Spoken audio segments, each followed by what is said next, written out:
Joining us tonight to discuss is King 5 political analyst, former Washington Attorney General Rob McKenna. Rob, again, so much to cover tonight. So first, as you know, the president putting more pressure on universities like Harvard.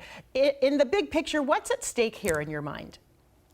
Well, for these universities, what's at stake in their minds is academic independence, right? The ability to do their research, their teaching, and so forth without political interference. That's what they think is at stake here. At the same time, they're also concerned about their federal funding. And, the fact is that major universities, certainly Harvard and Columbia and others, have become very dependent on federal grants to fund a lot of the research.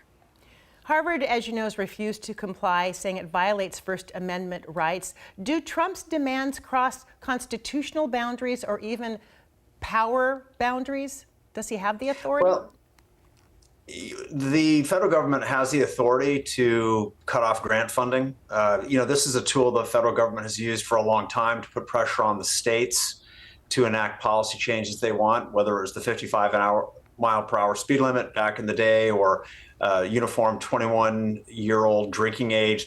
This is the lever of control that the federal government has. And, in this case, the universities could choose to do without federal funding, but they don't have a constitutional right to it. What the administration has to do is make decisions about grants that comply with, statutes and regulations. So they can't, I don't think, arbitrarily make changes, but they do have the power to make changes to how they fund these universities. Well, let's talk about this financial leverage that the administration is using and the idea that similar financial threats could be applied to other colleges and universities, even here in Washington. Is that legal in your mind? Is it crossing a line?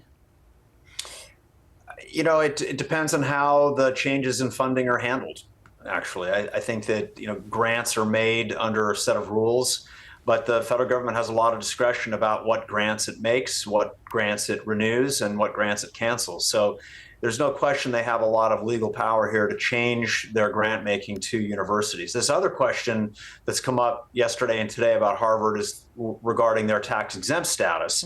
And that's sort of a new battlefront that the president's chosen to open in his dispute with Harvard. What does it mean? Explain to us in layman's terms if it loses its status. It means that people who donate money to Harvard no longer can deduct those donations from their taxes as they can for other charitable contributions. It means that Harvard would have to start paying federal income tax on money that it earns from its foundation investments, for example. So financially, it's very important to Harvard to be tax exempt. And of course, private universities are exempt because they meet historically the IRS definitions for educational, scientific, and charitable purposes. So it's another lever that the president wants to use to pressure Harvard into making the changes to its DEI policies, its admissions policies, and so forth that he wants them to make.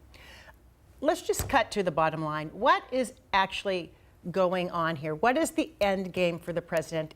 Is the goal to shut down, to stifle free thought at these universities? I mean, just what's the goal, honestly? I think that there is a long time resentment by conservatives of universities, which of course are generally very left of center, and they, of course, we saw with the anti-Israel protests that there was a lot of concern about anti-Semitism on campus. So I think what the administration wants to do is to force universities to change their policies, to eliminate DEI, to admit people purely on merit, to guarantee what the administration calls viewpoint diversity. In other words, to have more conservative voices on campus, whether it's in the faculty or the student body. I think those are the aims. I don't think that the administration is trying to close the universities down. It doesn't have the power to do that, but it certainly has a lot of power and leverage over the universities to try to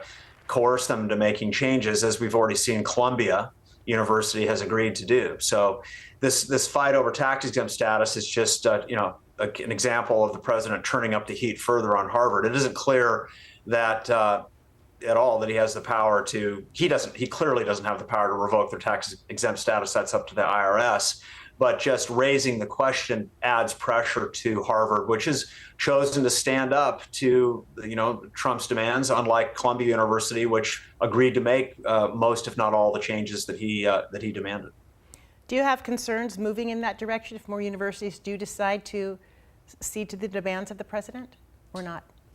I think the biggest single concern was expressed by one of my law school classmates, Chris Eisgruber, who is now the president of Princeton. He's been president there for a long time.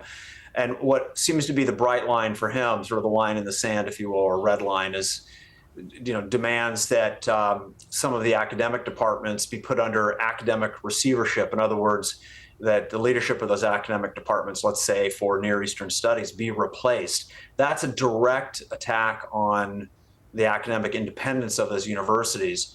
And it's being mounted by people who are really upset with the position some of those universities have taken on some issues.